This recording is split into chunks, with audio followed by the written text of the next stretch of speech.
So I ask you, Olaf, and especially, we are seeing various plans being put in place by Singapore to move the container terminals out to Pasir Panjang and then to Tuas. So there's clearly a long-term vision and planning which is there. I mean, ports have to plan decades in advance, whereas ships come in a matter of years.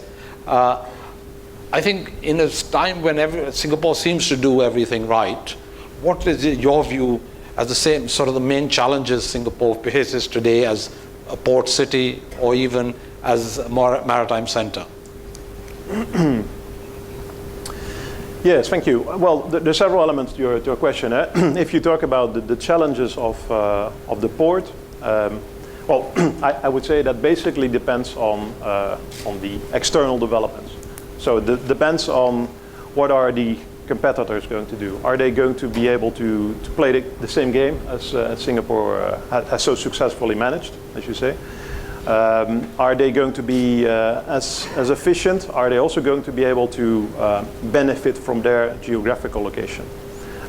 There's not much that Singapore can do about this, apart from, well, continue to improve its efficiency, to be at the forefront of a lot of technological innovation, etc. As soon as Singapore does that, I suppose it will continue to play a central role as a transshipment hub for the years to come. But your question was also on port cities, on the position of Singapore as a maritime center. And there, I think the challenge, as in all large maritime centers, is somehow how to deal with let's say, the success. What I mentioned is a global city becomes too successful. In a way, also it undermines its success. It becomes too expensive. In a way, the quality of life that attracted a lot of the global talent to that place also starts to decrease. So somehow there is a balance there. Another issue there is how to combine a very large port that, of course, has certain impacts and also certain environmental impacts, for example, with the quality of life that is, let's say, at the essence of being a global city.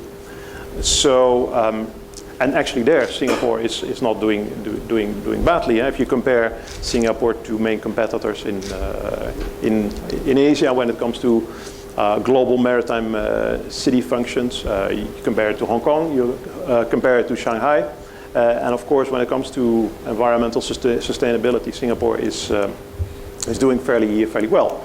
But it might in the future have to up its game if others are doing so as well. And there's development, of course, in Hong Kong to significantly increase on urban sustainability, and that poses challenges, of course, to Singapore as well.